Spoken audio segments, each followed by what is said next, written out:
Bonjour, mes amis. Welcome, everyone, to the First Unitarian congregation of Ottawa.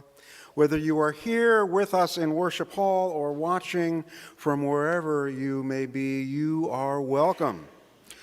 I'm the Reverend Eric Meter, this congregation's lead pastor, and I'm thrilled to be with all of you as we gather on this first Sunday of March. All right, not the best joke. Let's get that out of the way as we start our new year. I was going to say something like, I think the winds last week blew us into early spring. How else do you just understand rain at the end of December? Oh yeah, the climate crisis. Forgive me. But seriously, Happy New Year, everyone. Welcome, welcome, welcome. This morning I am joined by our worship associate Susan, and as we welcome Mariella, who will lead our music for us this morning. Thank you, Mariella. You'll notice that our young ones are back with us this morning, although we will not be singing them out. I have to apologize. There are some downstairs, there are just a couple up here. We weren't sure we would have any with us this morning. So let's start our new year together by singing. Please rise as you are willing and able as Mariella leads us with friends in singing We Are, number 1051 in our teal hymnal.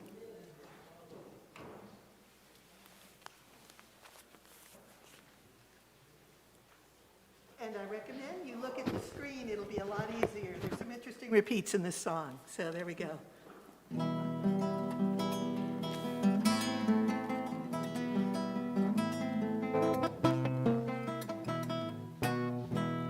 For each child that's born, a morning star rises and sings to the universe who we are. For each child that's born, a morning star rises and sings to the universe who we are. We are our grandmother's prayers, and we are our grandfather's dreamings. We are the breath of our ancestors. We are the Spirit of God. We are mothers of courage and fathers of time. We are daughters of dust and the sons of great visions. We are sisters of mercy and brothers of love. We are lovers of life and the builders of nations, seekers of truth and keepers of faith. We are makers of peace and the wisdom of ages. We are our grandmother's prayers, and we are our grandfather's dreamings. We are the breath of our ancestors. We are the Spirit of God. We are mothers of courage and fathers of time. We are daughters of dust and the sons of great visions. We are sisters of mercy and mothers of love. We are lovers of life and the builders of nations. We are seekers of truth and keepers of faith. We are makers of peace and the wisdom of ages. We are our grandmother's prayers, and we are our grandfather's dreamings. We are the breath of our ancestors. We are the Spirit of God. For each child that's born, a morning star rises and sings to the universe who we are. For each child that's born, a morning star rises and sings to the universe who we are. For each child that's born, a morning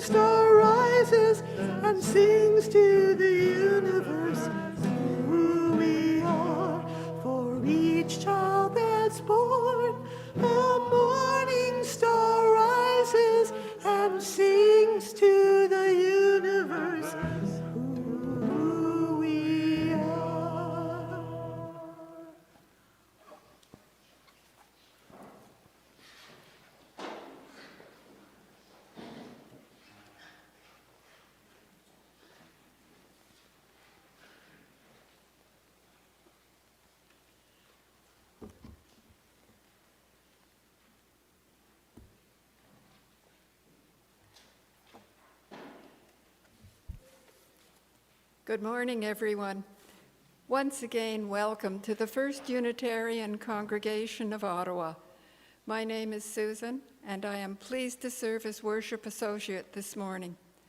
Whether you are taking part in this worship celebration from your home or wherever else you may be, whenever you may log on, you are welcome here. We acknowledge that our FirstU campus is located on traditional, unsurrendered, and unceded Algonquin Anishinaabe territory, and that the work of reconciliation is a responsibility of our congregation and of all Canadians. Our goal is to educate ourselves and all who have the willingness to understand, to be of service to those who are at risk, and to advocate for justice. Do take care and take advantage of online opportunities at FirstU to stay in touch during this protracted pandemic. If you are new to FirstU and would like to learn more about us, please contact us through our email at welcome@firstunitarianottawa.ca. And if you are right here in Worship Hall this morning and you would like more information about FirstU, it is available from Jane at the welcome table at the back of the pews. She's waving to you. And now here is Amy from our board to highlight today's announcements. Amy?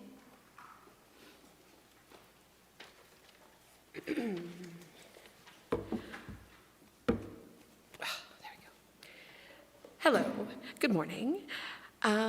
And the first thing I'm going to announce is about Messy Church. So if you are a regular person who is here often, you've seen me dance and sing about Messy Church. Messy Church is a great program being offered by the religious exploration community to connect families with the religious exploration program. So it's happening next Sunday, January 8th at 10. There's often storytelling, singing.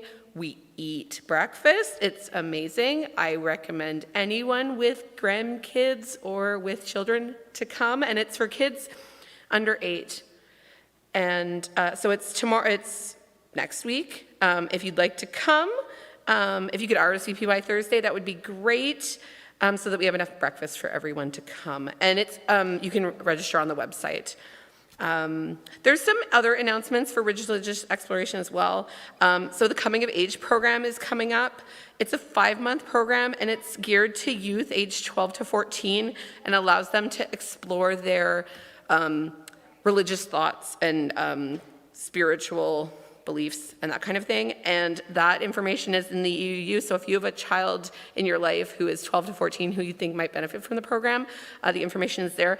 I'd also like to just add in here, it's not one of the announcements, but there's also a sexuality health education program for kids 4 to 7 called OWL that's happening this winter as well. If you are interested in that, I highly recommend that too. So, but it didn't get billing in the EUU, so if you need more information, you'll have to contact Anew directly. And then, finally, there is another announcement. It says, mark your calendars for Tuesday, January 17th. The Justice and Equality Action Group is having a forum, and it's called Prisoners Exchanged in China, Transactional Justice in Today's World, with the guest speaker, Rul Amdar. So if you want more information about that, or if you need to register, please go to the EUU. Thank you. And is there anyone here from Environmental Action who would like to do an announcement at all? No? It's in my thing.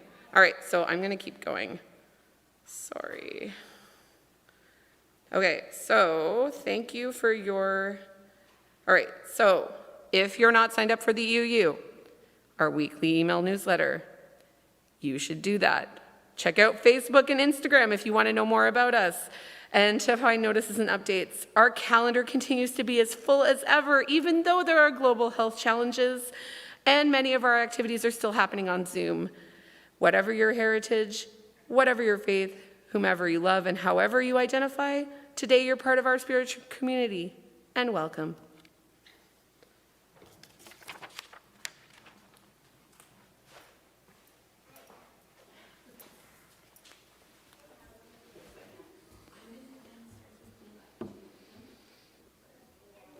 Thank you, Amy. We light our chalice to these words by Scott Taylor. Pulled in many directions by the demands of our days, we light this chalice to remind us of the still point deep inside.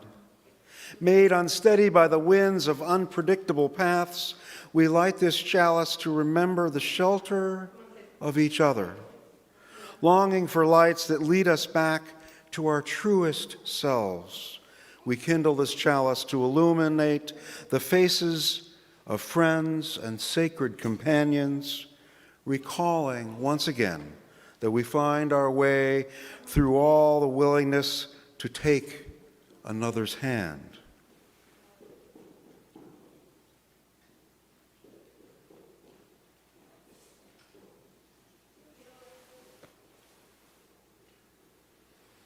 Our chalice is lit. Come, let us worship together.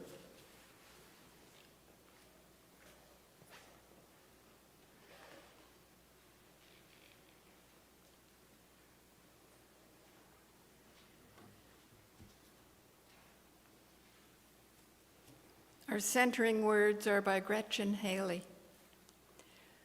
Whatever you have come in anticipating, whatever you expect or worry for our world, for the future, for our lives, let it go. Make space in your heart to be surprised. Make room in your soul for a new story to take shape. Let astonishment be possible at this life that remains a miracle. Imagine here the bursting of joy, relentless and resilient, coming in waves, washing over us with music and story, silence, and still this dreaming together, being hope for each other and courage to believe in this new day dawning for us all.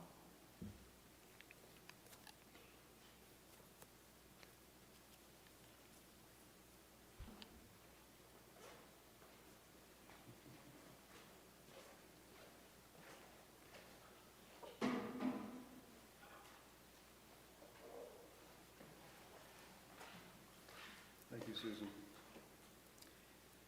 Each week at this time, we pause in honor of the joys and challenges and sorrows in our lives. For each, we place a stone in a bowl of water. As the ripples expand and continue, the ripples extend, if only metaphorically, past the bowl, through these pews, out into the world at large. A stone for the passing of the late Pope Emeritus Benedict XVI. A stone of joy for Marlene and Alex's 45th wedding anniversary yesterday. A stone of concern because they celebrated it in the ER. Marlene needed to be hospitalized overnight. She rested well and is facing what we all hope to be a smooth and thorough, quick recovery. And a stone of sorrow also for the passing of Lars's father, who died just before the holidays. There are caring cards for you to sign for Lars, Alex, and Marlene at the back of our hall. Even if you don't know them, a card with your signature symbolizes the respect you give to these people and all that they have done to make this community a vital one that it is. A final stone this morning for all the joys and sorrows that remain in the silent sanctuary of our hearts. For all this, we sit in a moment of stillness and reflection before Mariella calls us forward once again through the gift of music.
Thank you again, Mariella.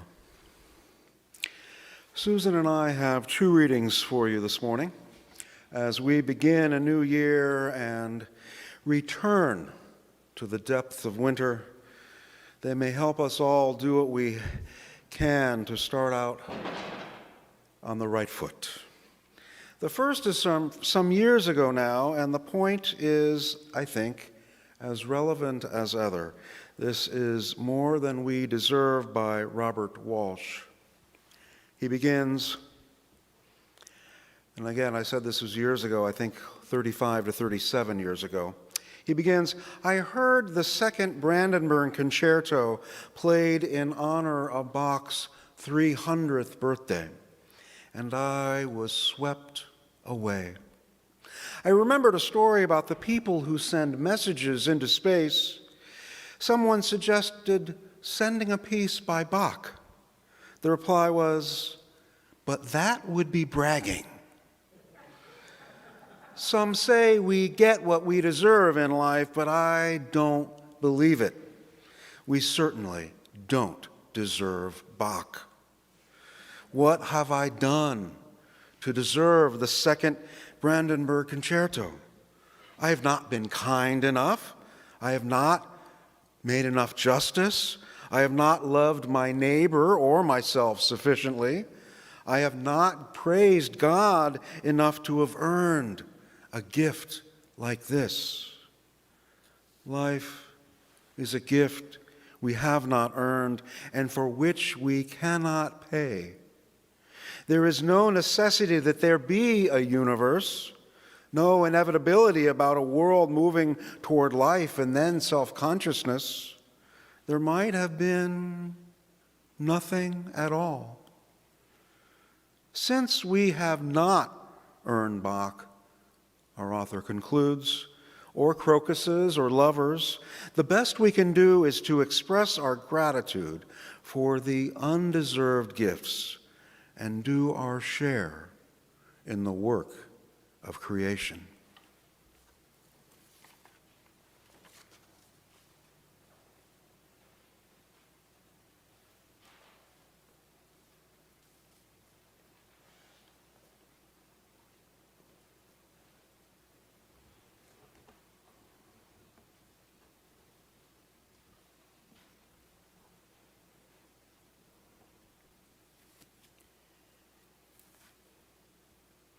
The second reading is A Letter from the End of the World by Liesl Mueller. The reason no longer matters. The lamp, my curiosity, my sister's insinuations, never waking up together, you saying, trust me. The point is, the end of innocence comes when you look at someone you love asleep and see how his eyeballs flicker under their shallow lids. The point is, since I lost you, I have been going around the world looking for you and finding myself instead. Small scraps of a woman that are beginning to fit. At first, the mountains closed ranks against me. Blackberries dried in my mouth. The wind kept turning to face me. Wherever I came, the music stopped. Sidewalks opened up manholes. Lights went out. A pregnant woman shielded her face. But I learned to sleep on the ground despite the heartbeat of giant oaks and the moon's soft taunts at the sun, the all-night labor or heaving roots, the mushroom smell of death.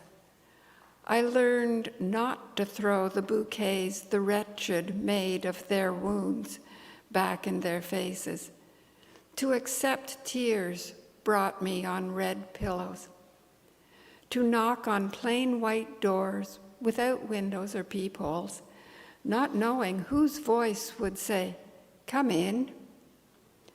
The point is, I came back from the deep places, always there was help.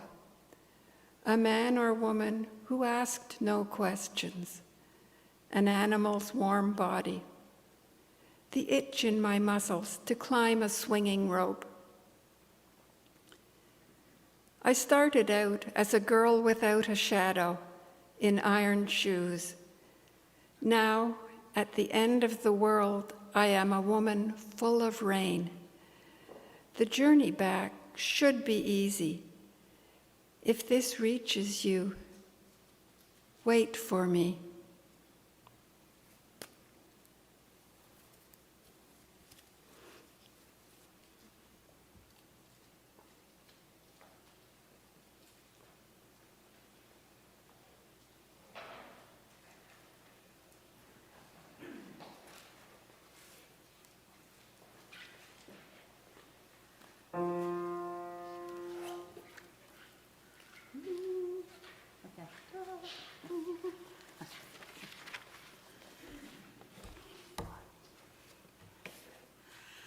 Dark night, starry night, new beginnings.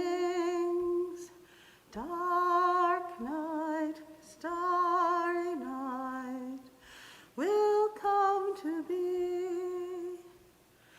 Dark night, starry night, new beginning, new beginnings. Dark night, starry night, will come to be. Come tonight. Dark of the moon. Dark new beginnings. Dark of the moon. Plan to see tonight. Dark of the moon. What we envision will come to be by the full moonlight. Dark of the moon. Dark new beginnings. Dark of the moon. Plan to see tonight. Dark of the moon. What we envision will come to be by the full moonlight. Dark of the moon. Dark new beginnings. Dark of the moon. Plan to see tonight. Dark of the moon. What we envision will come to be by the full moonlight. Dark of the moon. New beginnings. Dark of the moon. Plan to see tonight. Dark of the moon. What we envision will come to be by the full moonlight. Dark of the moon, new beginnings. Dark of the moon, plan to see tonight. Dark of the moon, what we envision will come to be by the full moonlight.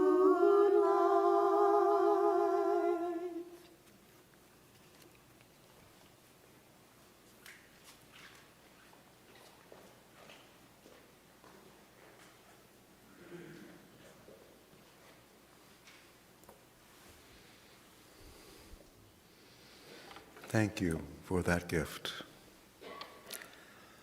A new year. Another new year. Count me jaded, but over the years, watching the ball drop in Times Square is no longer as impressive as it once was. I've been to First Night in Toronto, but even there things seem to be more of a spectacle than anything meaningful, though I did enjoy the lack of inebriated crowds. The fireworks over Sydney Harbor certainly look impressive, and I'm sure I would love to watch them on a warm summer evening there in the southern hemisphere. But what beyond a new number I no longer write on checks is really new? We who have made it here today are all a year older than we were last year. Hopefully we've learned some things. Hopefully we're a bit wiser than we were a short year ago. Hopefully, we've helped create some cherished memories in ourselves and others both. When I was younger, when I was in my 20s, I once asked my grandmother, Margaret, what was new. She paused as if to summon the voice of patience, capital V, capital P, before telling me that my question wasn't the best one for her. At her age, she explained, much less was new than it might be for someone my age. Now, as I approach 60, I'm beginning to understand my grandmother Margaret more and more. And still. While I've never been one for New Year's resolutions, I don't believe that I am, or any of us are, fixed and final. I believe that it can be helpful to rededicate ourselves to what is most worthy of our attention, investment, and care. I've learned that it can be helpful, if not necessary, to let go of the old before new horizons can appear. I've learned that it is not only plants, but often me and us that can use some pruning each year. And I'm not talking about weight loss surgery, although I know several for whom that has been a very helpful procedure, but it was only part of them moving into the bodies they wanted. No, the pruning I'm talking about is more about focusing one's priorities, about what is most important in the lasting sense, and letting go of some, well, we'll call it chaff, that can go to the wayside. Yesterday, as I sat down to continue working on what I'd say to you this morning, I noticed a collection of poems at the bottom of a small stack of books I had set aside as sources of inspiration for this talk. Well, it wasn't too late for inspiration, was it? I found again a poem I had first marked 2 decades ago. This is from Wendell Berry's collection, A Timbered Choir, published in 1987. Coming to the wood's edge on my Sunday morning walk, I stand resting a moment beside a ragged, half-dead wild plum in bloom. Its perfume, a moment enclosing me, and standing side by side with the old, broken, blooming tree. I almost understand, I almost recognize as friend the great impertinence of beauty that comes even to the dying, even to the fallen, without reason, sweetening the air. I walk on, distracted by a letter accusing me of distraction, which distracts me only from the 100 things that would otherwise distract me from the whiteness, lightness, sweetness in the air. The mind is broken by the 1,000 calling voices. It is always too late to answer, and that is why it yearns for some hard task, lifelong, longer than life, to concentrate it and make it whole. But where is the all-welcoming, all-consecrating Sabbath that would do the same? Where the quietness of the heart and the eye's clarity that would be a friend's reply to the white blossoming plum tree? The poem comes from a collection of poems Berry wrote on what he calls his Sabbath walks, Sunday morning walks by himself through the fields and woods his family has lived on and farmed for generations.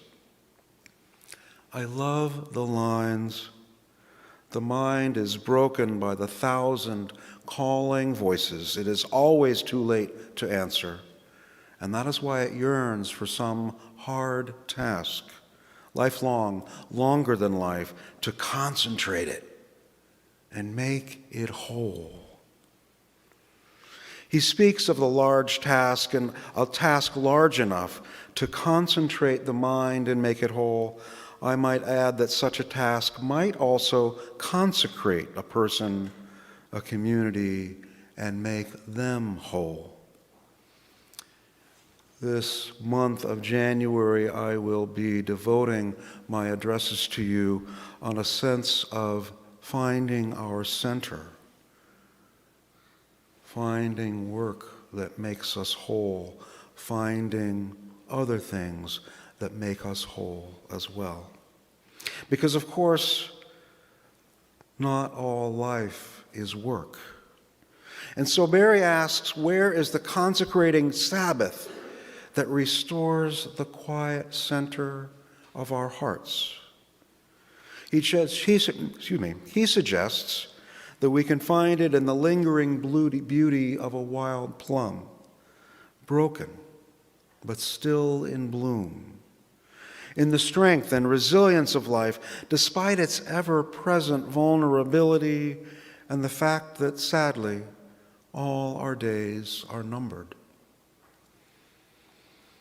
I would add that sometimes such a Sabbath can also be found, maybe, but not always, but at least sometimes, when we practice the art of letting go. Letting go of those distractions the poet speaks of, letting go of judgment, patterns of less than helpful behavior, whatever we may need to let go of in the moment or in the seasons that linger in our lives. Letting go so that there is room for either something new or something more central has space in our lives. So we have now a small ritual to help us practice letting go, to make room in our lives for what calls us to the core of what we are. This ritual has been given shape by many hands, and I'm especially indebted to my friend Erica Hewitt for her inspiration in this practice this morning. For those of you here in Worship Hall, along with your program, I hope you received a little envelope. If you didn't, please raise your hand. I'm sure we have others that can reach you. Does everyone? Oh, we've got one in the front who could use, and one over here too. Marianne, we're giving you your workout today. Thank you. The envelope should contain a small pencil and an even smaller, very fragile piece of paper. For those watching from elsewhere, if you can and as you wish, feel free to find paper and something to write with as well. The paper, and it is small, I admit, is delicate. It's called flash paper because it burns quickly and without producing any ash. I'm going to invite you to come forward in just a few minutes and burn what you've written on the paper. I would ask you to write down something you want to let go of, something that you feel has been holding you back, something that might be distracting to you, have been distracting to you as you explore and want to give the world what is at core of who you are. So take a minute now to reflect on that. It may help to place the paper on a hymnal. It is delicate paper, I admit.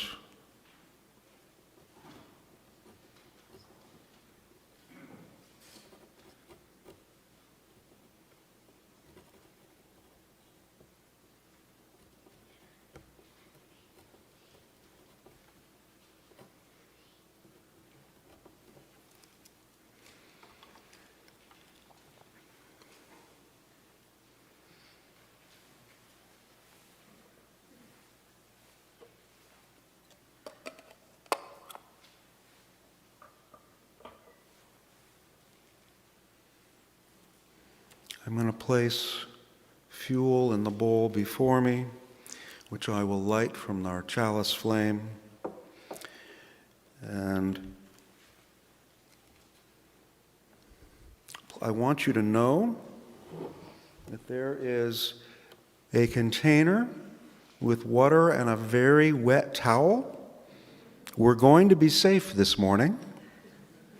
If you feel, and I can watch my hands tremble here, if you'd like me or someone else to place the paper near the flame for you, that is perfectly fine. Perfectly fine. Consider what you might wish to leave behind today. What parts of our lives, what things, ideas, people, ways of living have become obstacles to the people you want, the people you need to be.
If the past year held joy and growth for you, may that sweetness continue to bless you. If the past year held pain and bitterness, may you be relieved of those burdens and renewed for the journey ahead. Let us look to the new with hope, with curiosity about its many unknowns, and with faith in our strength to navigate it with grace together. And so may it be. Amen.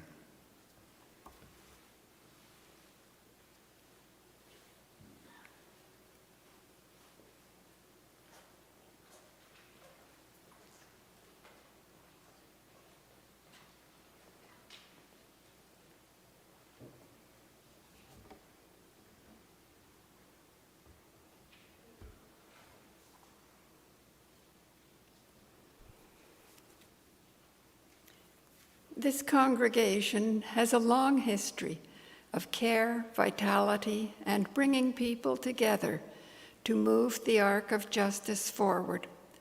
We have been able to live into our hopes and dreams because of the generosity of those within and beyond this community. Whether you are here in Worship Hall or anywhere else, you are a part of this community. To make a gift in support of the work of this congregation, you don't need to use the baskets that are now, I hope, making their way among our pews. Wherever you are invited to go to our website or contact our finance manager to find out how to make a donation or keep up with your pledge. Our gifts are freely given and gratefully received. We dedicate these gifts to the work of this community of faith, serving human wholeness, caring for the planet, upholding religious freedom, welcoming the stranger, loving one another.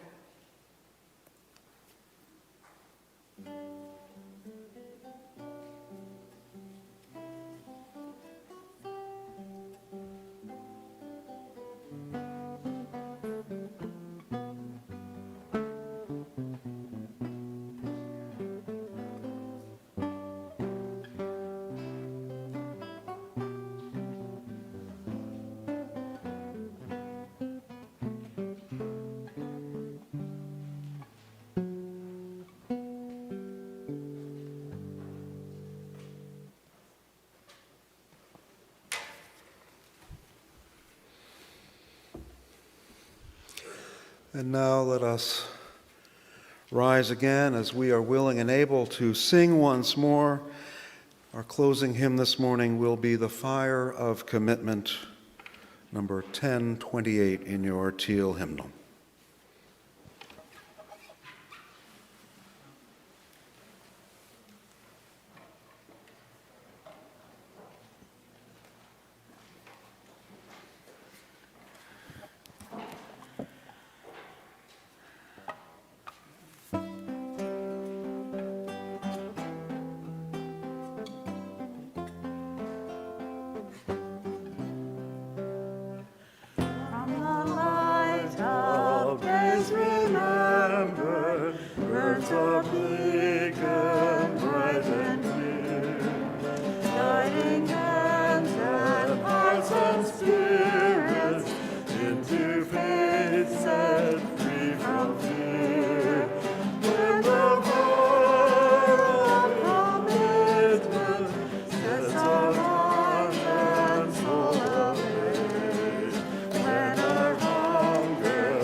Margaret and David, thank you too.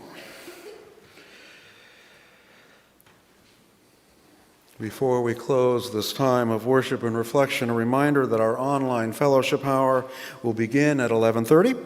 For those who would like to access fellowship hour here, you can do so in our lounge, out that door and around to the right. There you'll be able to connect with all joining fellowship hour from home and have discussions with those joining in person. A change from what is listed in your program, we extinguish our chalice this morning to words by Sarah Lawal. Out of the flames of fear, we rise with courage of our deepest convictions to stand for justice, inclusion, and peace. Out of the flames of scrutiny, we rise to proclaim our faith with hope to heal a fractured and hurting world. Out of the flames of doubt, we rise to embrace the mystery, wonder, and awe of all there is and all that is yet to be. Out of the flames of hate, we rise with the force of love, love that celebrates our shared humanity. Out of the flames we rise, even as our morning chalice is extinguished.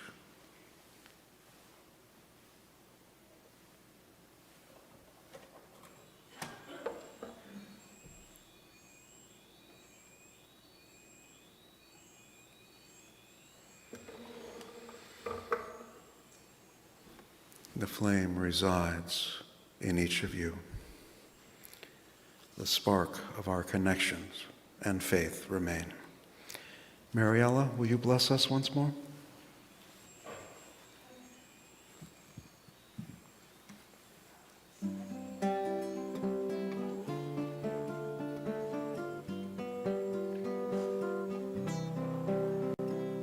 Spirit of love, come unto me. Sing in my heart all the stirrings of compassion. Blow in the wind, rise in the sea. Cool down a breath, feed us more into justice, terror war, scaffolded wall, source de vie, evermore, evermore.